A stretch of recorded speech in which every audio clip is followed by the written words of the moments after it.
Meeny, miny, mo. Catch a princess by its toe.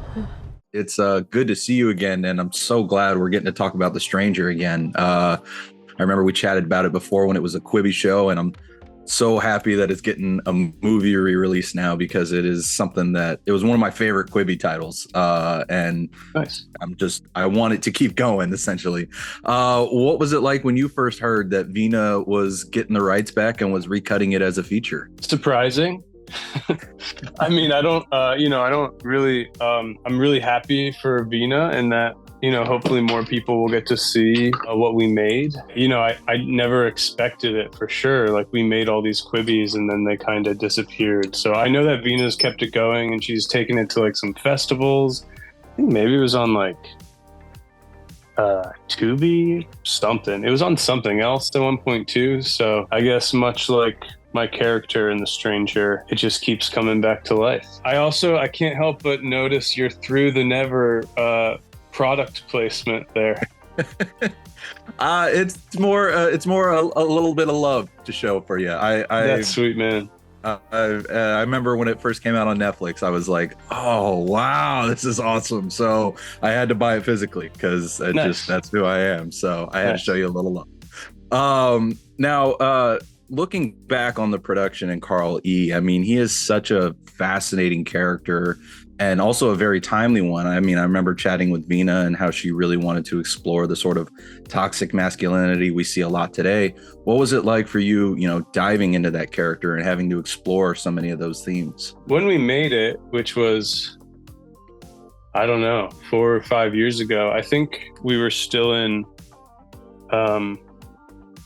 I think it was still during like Trump presidency and all that. So like, I had played bad guys obviously before, but a lot of times from the perspective of, these are good people that have like been misled or raised incorrectly or something like that. Carl E. is one of the first bad guys I played with the idea that some people are just really bad people, that evil does exist in this world. It's not like we're all born with great intentions. I think there's a nature in some people that is just not good and evil. And so that was kind of my into the character and not being like, oh, he was a good guy and then something bad happened to him. But like, no, this is like a guy that is just not good and evil and using technology and his sense of privilege, I guess, to wreak havoc on individuals. Now, did you find that to be a fun challenge or a different challenge for you in the sense of,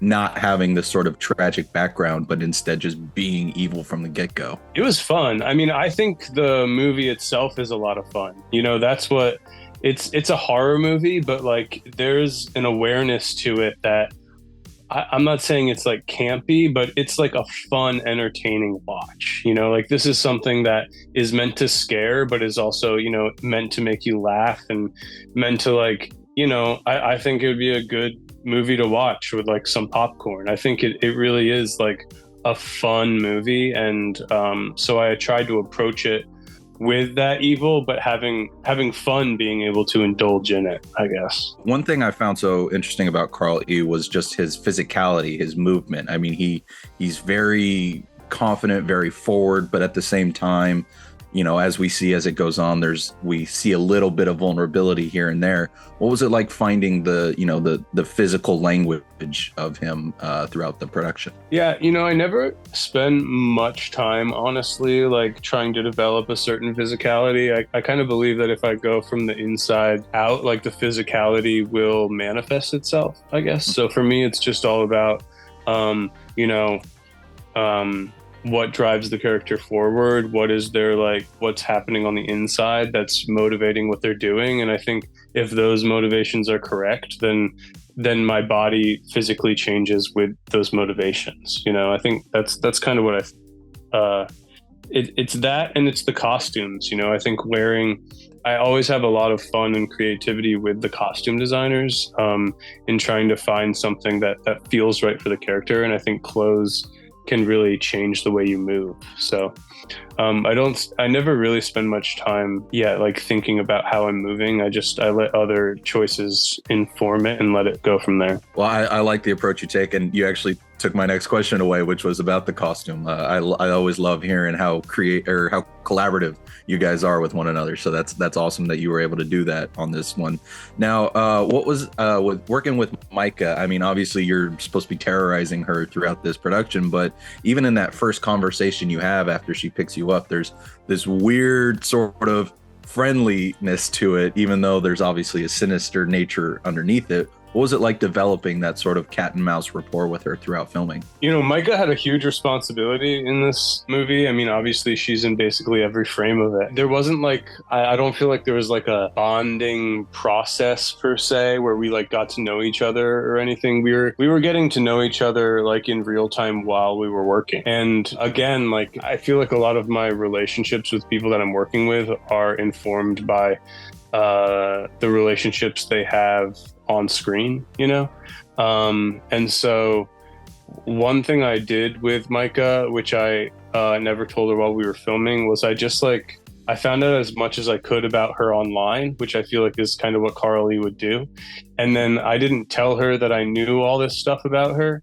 And so I would ask her questions that I already knew the answer to in an effort to make conversation and make it seem like I was getting to know her, but really I already knew the answers to all these questions because I was reading interviews and stuff she had given in the past. It's interesting, but that's also a really cool way to sort of get into that character's headset. I like that.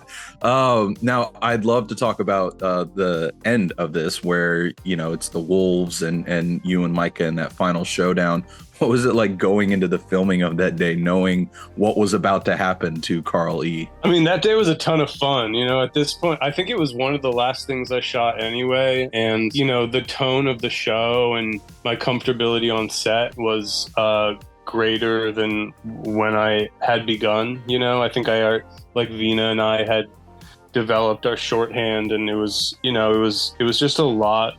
It was just a lot of fun. And I think, again, like this is a scene that it's a serious scene, but there's something funny about it to me also. So, you know, I think, so that's what it was all about. Like this making this movie to me was all about kind of letting loose and having fun and indulging in it. You know, I think indulging in the extreme circumstances of it, the evilness of this character, and then like his like completely in many ways over the top demise.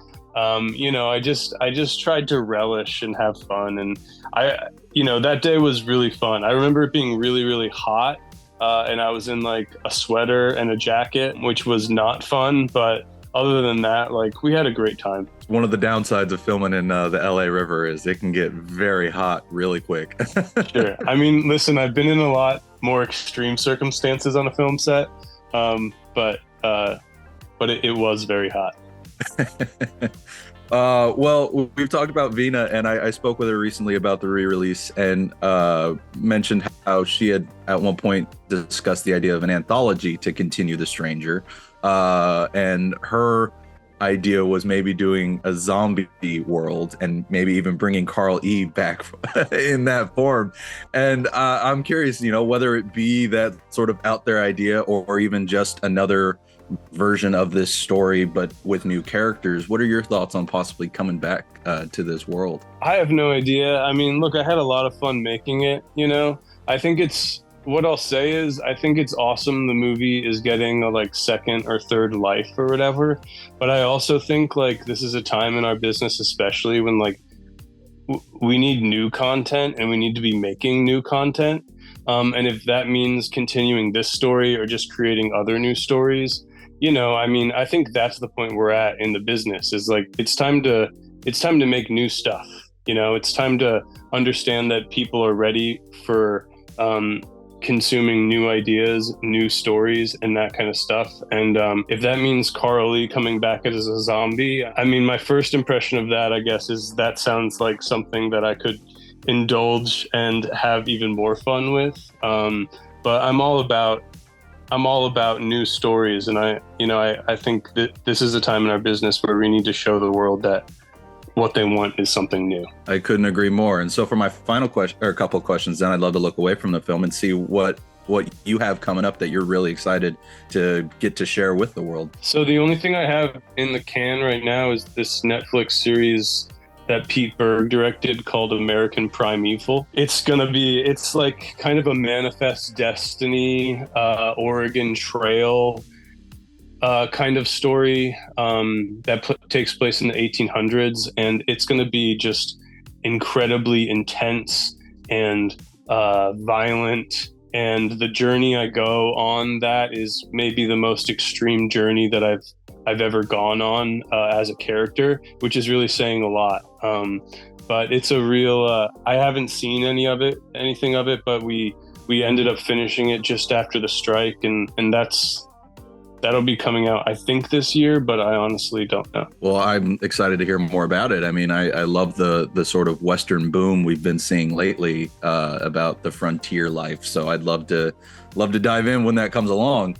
And then for my very final question, my editor would kill me if I didn't ask, but we recently saw Andrew come back for Spider-Man No Way Home. And I mean, Harry was left on quite a cliffhanger at the end of 2. So, I mean, looking back on that movie, I know we just talked about wanting to see new ideas, but what are your thoughts on, there's so many coexisting franchises now. Do you think you would ever be up for revisiting Harry in the future? I mean, never say never, but like, honestly, I haven't spoken to anyone that has to do with like the producer side of Spider-Man in like 10 years. So I would be shocked to get that phone call.